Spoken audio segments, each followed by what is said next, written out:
Cristo em seu santuário. Escritora Ellen White.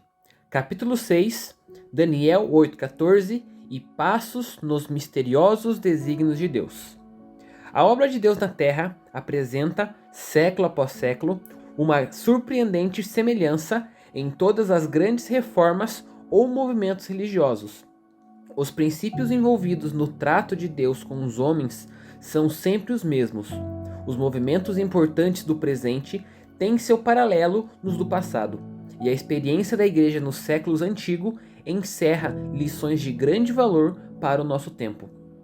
Nenhuma verdade é mais claramente ensinada na Escritura do que aquela segundo a qual Deus, pelo seu Espírito Santo, dirige de maneira especial seus servos sobre a terra, nos grandes movimentos que têm por objetivo promover a obra da salvação.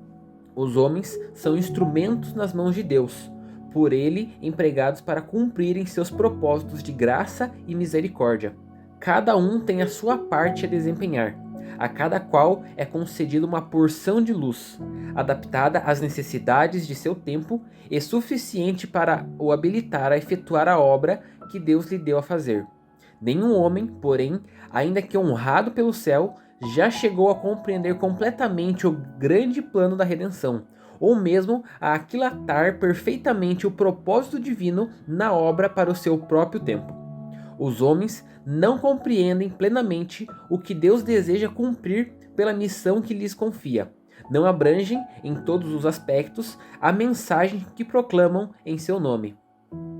Mesmo os profetas que eram favorecidos com iluminação especial do Espírito não compreendiam plenamente a significação das revelações a eles confiadas. O sentido devia ser desvendado de século em século, à medida que o povo de Deus necessitasse das instruções nelas contidas. Entretanto, ao mesmo tempo em que não era dado aos profetas compreender completamente as coisas que lhes eram reveladas, buscavam fervorosamente obter toda a luz que Deus fora servido tornar manifesta. Inquiriram e trataram diligentemente, indagando que tempo ou que ocasião de tempo o Espírito de Cristo, que estava neles, indicava.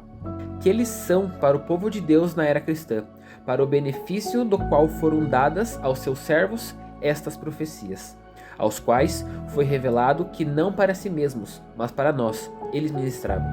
Considerai como os santos homens de Deus inquiriram e trataram diligentemente com respeito a revelações que lhes foram dadas para gerações ainda não nascidas.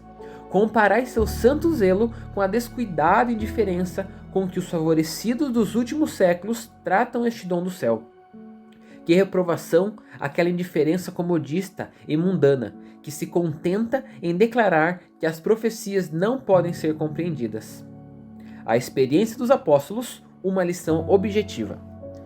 Posto que a mente finita do homem não seja apta a penetrar nos conselhos do ser infinito ou compreender completamente a realização de seus propósitos, muitas vezes é por causa de algum erro ou negligência de sua parte que tão palidamente entendem as mensagens do céu.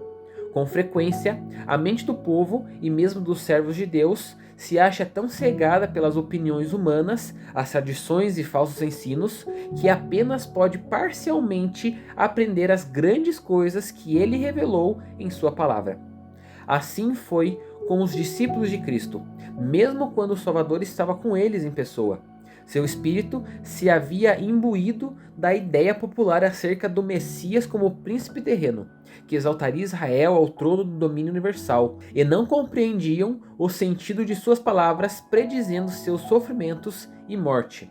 O próprio Cristo os enviara com a mensagem: o tempo está cumprido e o reino de Deus está próximo. Arrependei-vos e crede no Evangelho.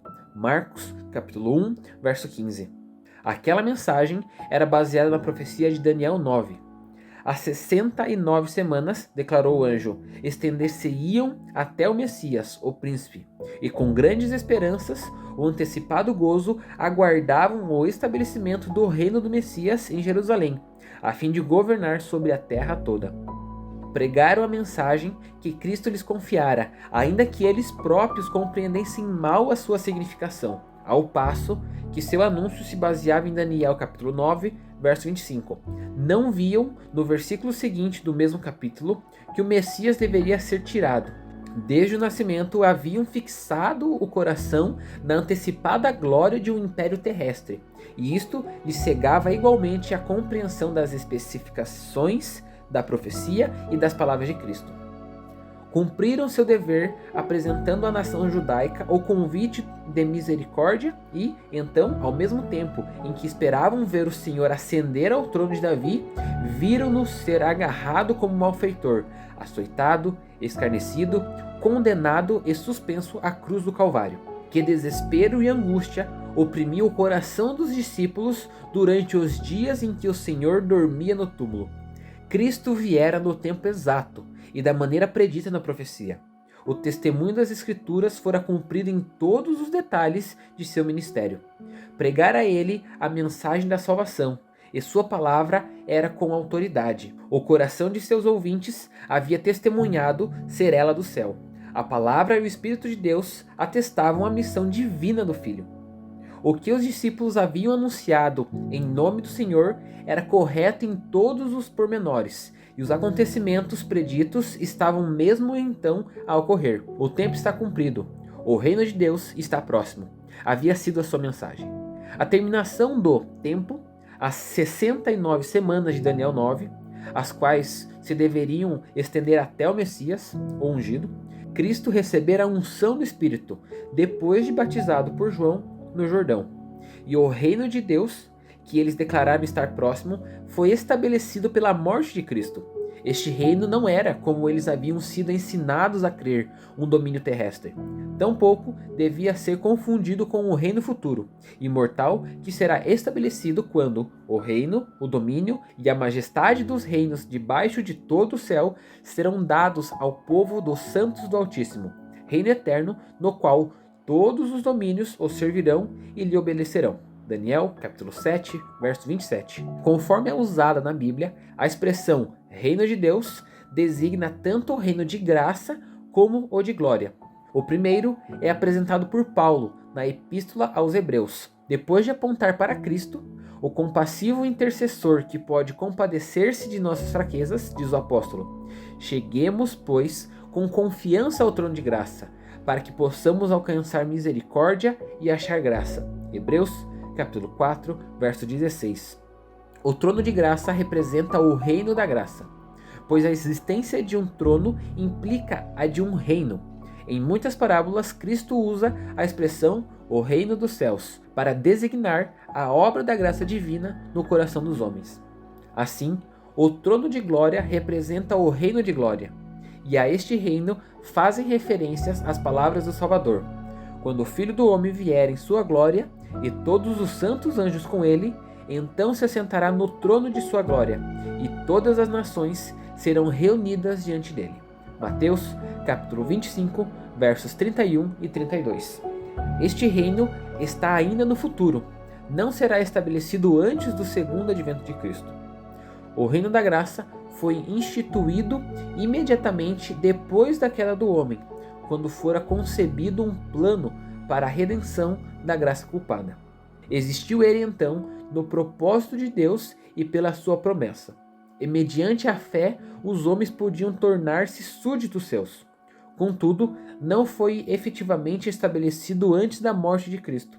Mesmo depois de entrar para o seu ministério terrestre, o Salvador, cansado pela obstinação e ingratidão dos homens, poderia ter se recusado ao sacrifício do Calvário.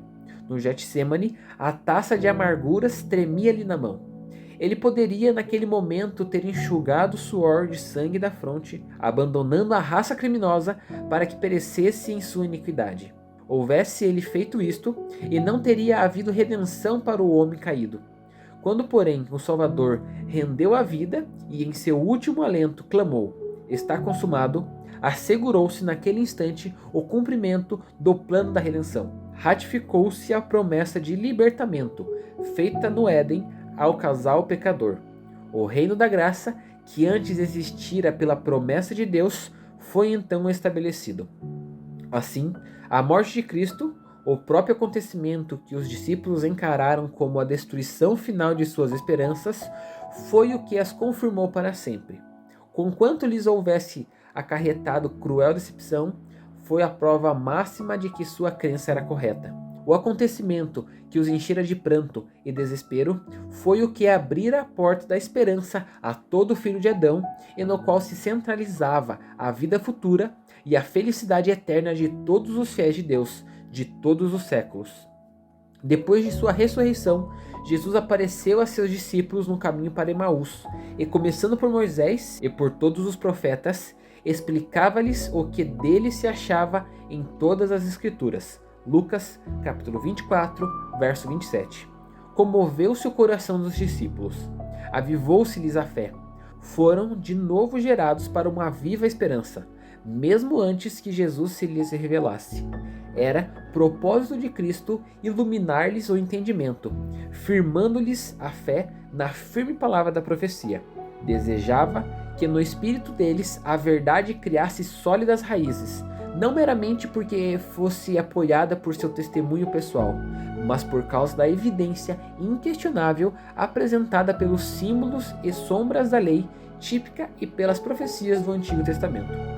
Era necessário aos seguidores de Cristo ter fé inteligente, não só em favor de si próprios, mas para que pudessem levar o conhecimento de Cristo ao mundo. E, como primeiro passo no comunicar este conhecimento, Jesus encaminhou seus discípulos para Moisés e os profetas. Este foi o testemunho dado pelo Salvador ressuscitado quanto ao valor e importância das Escrituras do Antigo Testamento.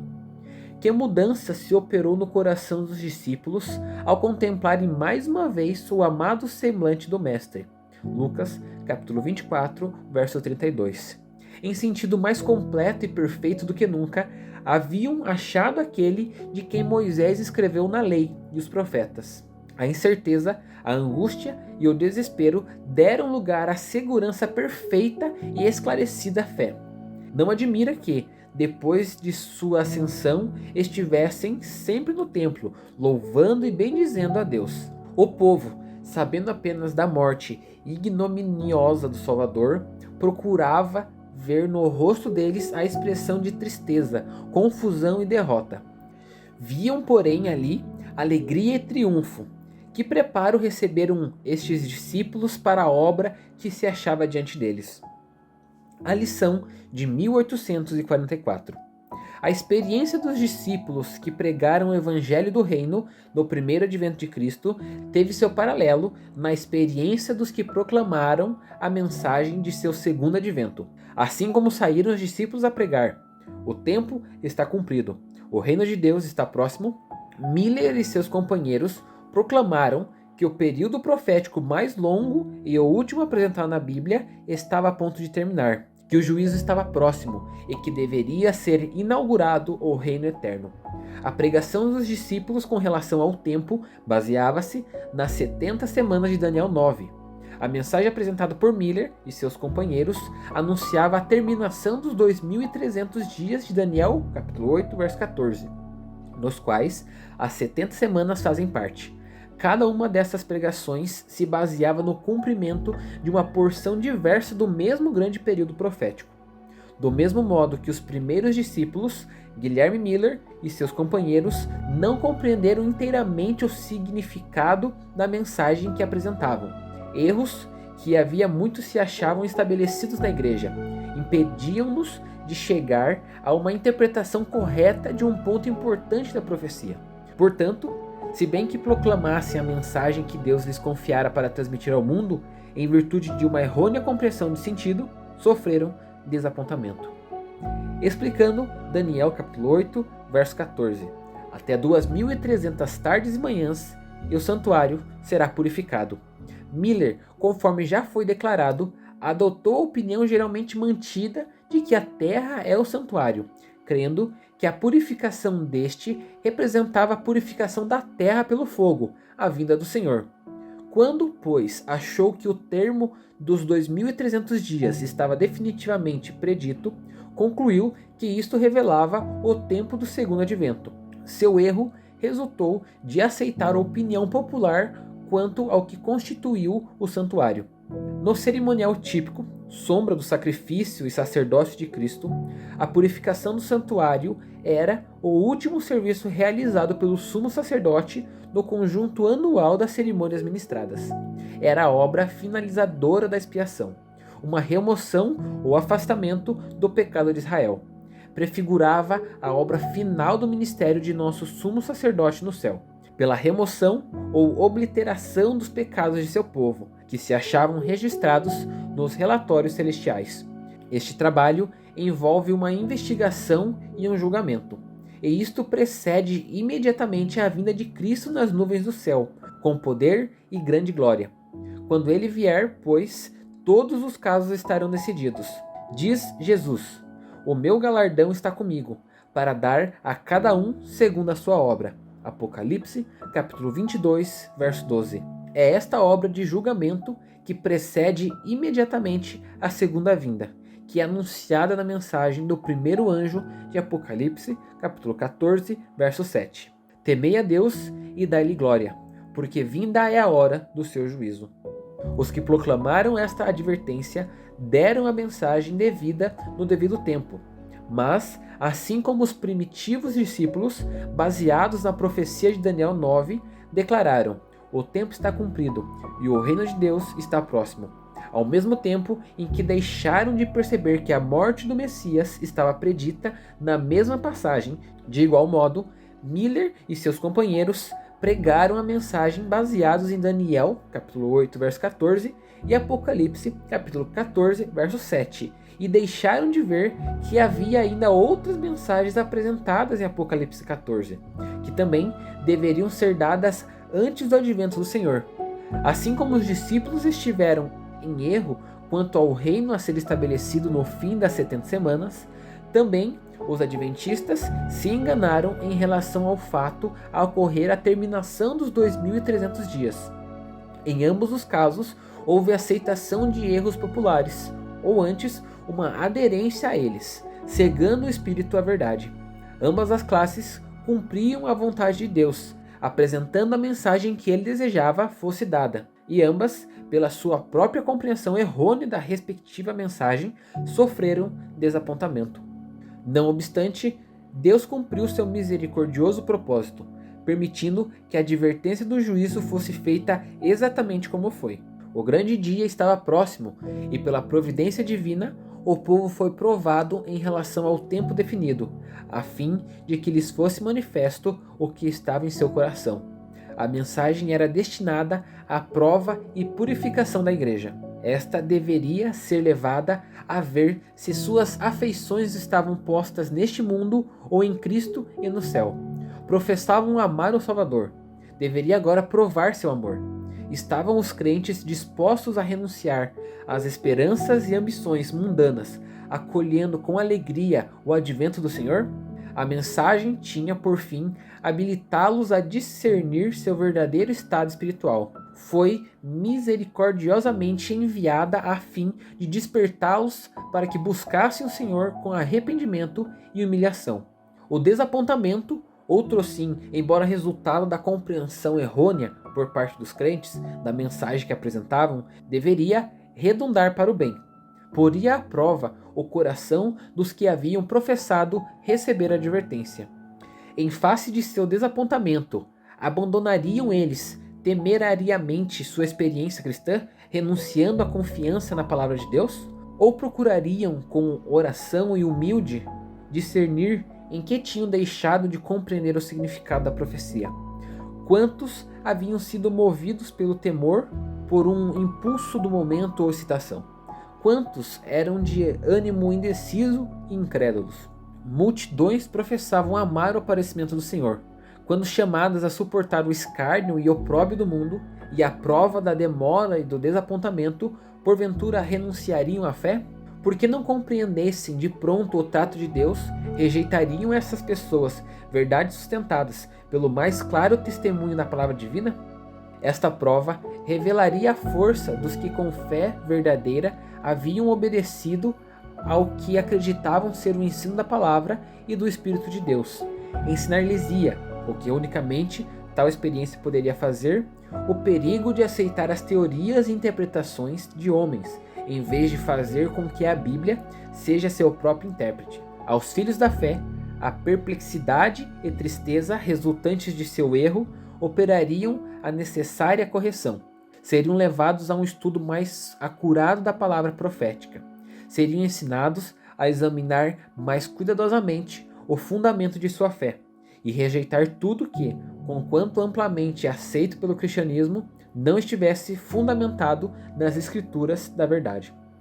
Para estes crentes, assim como para os próprios discípulos, o que na hora da provação lhes parecia obscuro à inteligência, mais tarde se faria claro.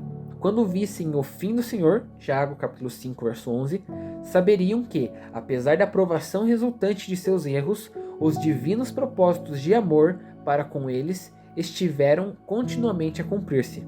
Aprenderiam por uma bendita experiência que Ele é muito misericordioso e piedoso, que todos os seus caminhos são misericórdia e verdade para aqueles que guardam o seu conserto e os seus testemunhos.